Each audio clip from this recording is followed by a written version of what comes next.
Assalamualaikum warahmatullahi wabarakatuh. Perkenalkan, nama saya Hadi Fernando, saya seorang mahasiswa dari Universitas Dian Nusantara, jurusan Manajemen Fakultas Bisnis dan Ilmu Sosial dengan NIM 111202130. Di sini saya akan membahas tentang pengaruh kebijakan pemerintah terhadap permintaan dan penawaran sebagai salah satu tugas akhir semester.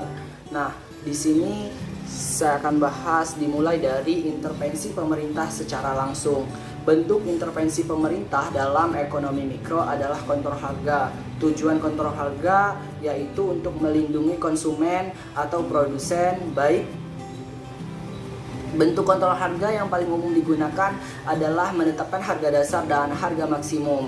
Nah, pengendalian harga adalah pembatasan dari pemerintah terhadap harga yang dapat diubah untuk barang dan jasa di sebuah pasar. Tujuan dibalik penetapan pengendalian semacam itu dapat bermula dari keinginan untuk mengutamakan tampuk barang bahkan pada saat menyusut, dan untuk memperlambat terjadinya inflasi, atau secara khusus mewujudkan pemasukan minimum untuk penyedia barang tertentu atau upah minimum. Nah, kita bahas yang pertama dulu, penetapan harga maksimum. Nah, penetapan harga maksimum atau harga eceran tertinggi, biasa kita singkat dengan HET, yang dilakukan pemerintah bertujuan untuk melindungi konsumen. Nah, kebijakan HET dilakukan oleh pemerintah jika harga pasar dianggap terlalu tinggi di luar batas daya beli masyarakat atau konsumen. Nah, penjual tidak diperbolehkan menetapkan harga di atas harga maksimum tersebut. Contoh penetapan harga maksimum di Indonesia antara lain harga obat-obatan di apotek, harga BBM, dan tarif angkutan dan lain-lain. Setelah itu kita masuk ke penetapan harga dasar. Harga dasar ini merupakan tingkat harga minimum yang diberlakukan pemerintah.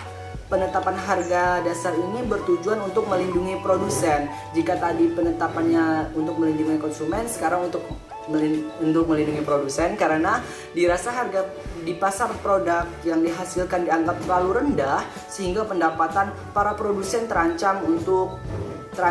Untuk melindungi para produsen, maka pemerintah dapat campur tangan dengan menetapkan harga minimum atau harga eceran rendah. Harga minimum ini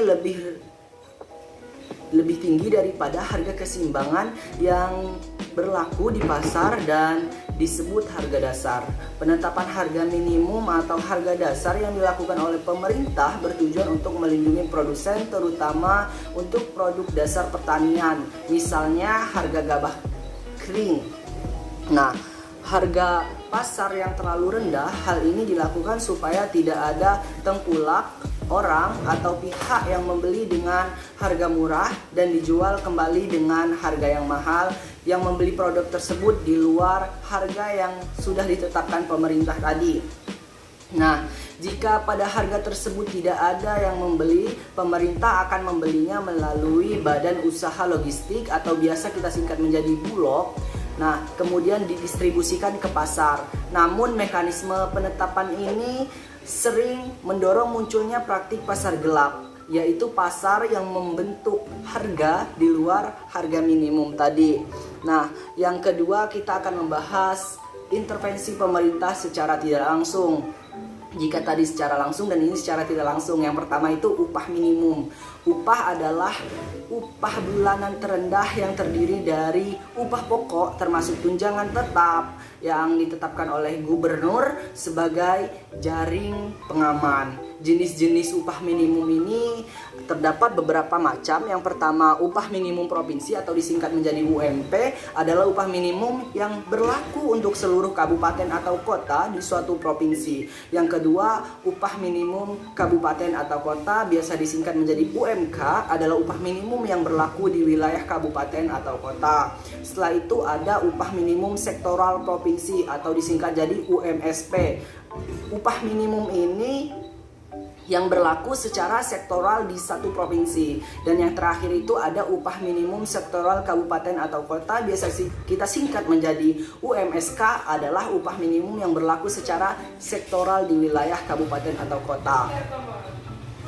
Dasar penetapan upah minimum. Penetapan upah minimum didasarkan pada kebutuhan hidup layak atau kita singkat menjadi KHL dengan memperhatikan produktivitas dan pertumbuhan ekonomi. Komponen kebutuhan hidup layak digunakan sebagai dasar penentuan upah minimum di mana dihitung berdasarkan kebutuhan hidup, pekerjaan dalam memenuhi kebutuhan mendasar yang meliputi kebutuhan akan pangan 2.100 KKL per hari, perumahan, pakaian, pendidikan, dan sebagainya. Nah, setelah itu kita masuk ke wewenang penetapan upah minimum atau biasa disebut dengan UMP, ditetapkan dan diumumkan oleh gubernur secara serentak setiap tanggal 1 November. Selain UMP, gubernur dapat menetapkan UMK atas rekomendasi Dewan Pengupahan Provinsi dan rekomendasi Bupati atau Wali Kota. UMK ditetapkan dan diumumkan oleh gubernur selambat-lambatnya pada tanggal 21 November setelah penetapan UMP dengan jumlah yang lebih besar daripada UMP.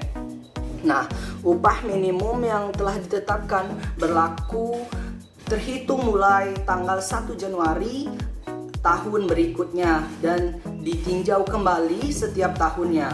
Setelah itu ada penetapan pajak. Nah, kebijakan penetapan pajak dilakukan oleh pemerintah dengan cara mengenakan pajak yang berbeda-beda untuk berbagai komoditas. Misalnya nih, untuk melindungi produsen dalam negeri, pemerintah dapat melakukan tarif pajak yang lebih tinggi untuk barang impor. Hal tersebut menyebabkan konsumen akan membeli produk dalam negeri yang harganya relatif lebih murah. Adapun beberapa pengaruh akibat adanya pajak tadi adalah satu, pajak yang dikenakan atas penjualan suatu barang menyebabkan harga jual barang tersebut naik.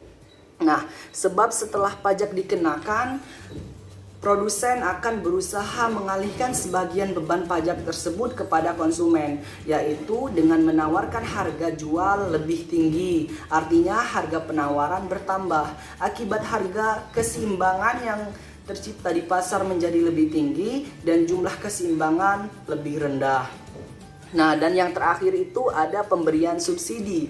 Nah, pemerintah dapat melakukan intervensi atau campur tangan dalam pembentukan harga pasar, yaitu melalui pemberian subsidi. Subsidi biasanya diberikan pemerintah kepada perusahaan-perusahaan penghasil barang kebutuhan pokok. Nah, subsidi ini juga diberikan kepada perusahaan yang berkembang untuk menekan biaya produksi supaya mampu bersaing terhadap produk-produk impor.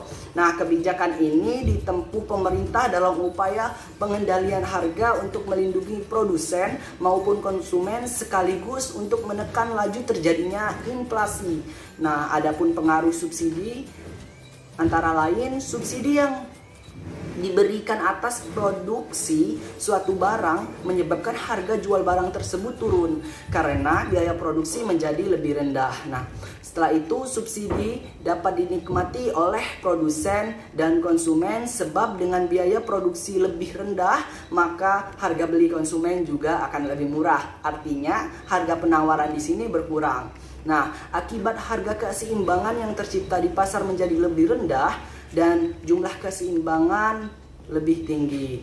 Nah, mungkin sampai di sini pembahasan dari saya. Kurang lebihnya saya mohon maaf dan saya akhiri. Wassalamualaikum warahmatullahi wabarakatuh.